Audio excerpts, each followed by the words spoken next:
Well, Cole discusses the false prophet song, which he agrees that part of it applies to Kanye West. He kind of exposes Kanye West on that song, on his thoughts on Kanye West, someone who he held to a high standard and kind of let him down. But he also exposes himself on that song, saying, a lot of people hold me to this high standard, and I don't want to let them down. You know, we're not prophets here. I'm just speaking my mind. And then he also addresses the whole Kendrick Lamar, J. Cole album, and a lot of other stuff in this Angie Martinez interview, which is really good. And we need artists like J. Cole because he has a different perspective on things. Even though it's not like my favorite go-to music all the time, I listen to it because he's giving you a different perspective on the regular stuff you're listening to that doesn't really add much to your life. J. Cole has different perspectives and everything, and we need artists like J. Cole. And anyways, let's just break it down and have a discussion. This is Jordan Tower with JT News. Hit that bell, hit that subscribe button. And if you want to run ads on channels, jordantowermedia@gmail.com. Well, J. Cole breaks down the whole false prophet song where, you know, a lot of people said it was about Kanye West. Now, he said he wrote it 10 months before Kanye West was admitted to a mental hospital. And, you know, he was like, you know, I think he said he was making like phone calls saying like, you know, what's going on with this? What's going on? He's like, we got to stop people before they hit the mental hospital, not when they hit the mental hospital. You know, like there's such thing as a mental disorder. It has to be addressed. Now, he says, he also says, what did he say?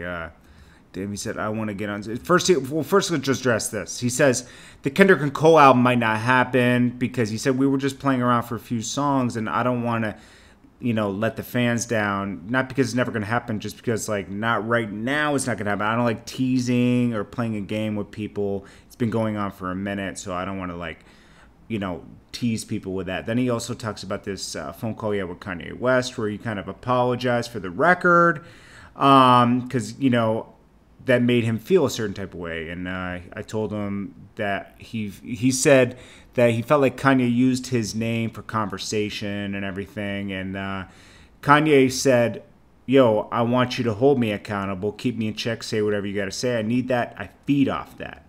Now, he says False Prophets wasn't about Kanye West, but it kind of clearly was. But, you know, I understand why he's not. He doesn't want to take aim at people. Cole's a good person, you know, and he doesn't want to feel like he's attacking anybody. He speaks his mind. And everything. You know, he also addresses the whole thing with the, I think it's 1985. You know, he's talking about, he's pretty much giving advice to the younger rappers, the SoundCloud rappers.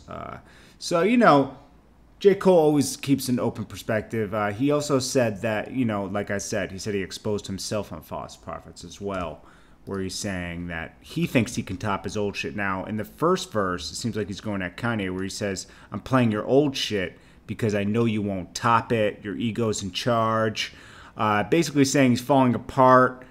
He says, we call him a genius, but it's clear lately that he can't look in the mirror lately. You know, he just kept going in, and then he talked about the yes men, the dick riders, the women that all kind of ruined the Kanye West he loved. And he said he's the type of dude that swear he real but he's fake. You know, Kanye West kind of like did that. He said, and then Cole said, well, maybe it's my fault for idolizing him, you know, and you know, keeping his words to heart and living by his words, and come to find out he didn't even write his own stuff and all that own stuff. So then he also at the end, you know, and he also says that Kanye's crying for help. Sorry to keep rambling, guys, but then he also said, you know, in the last verse, he kind of exposes himself and talks about him. Like, my highest moments come from telling the saddest stories I've seen around life. Da, da, da. You know, you guys know the song. I don't have to break it down. Anyways, guys, I appreciate you guys. I don't want to keep this too long. I'm sorry I started rambling, but yeah, I'm just talking about this topic. This is Jordan Tower with JT News. Hit that bell, hit that subscribe button. And if you want to know us in channels, jordantowermedia@gmail.com. Appreciate you guys, and I'll check you guys in the next one.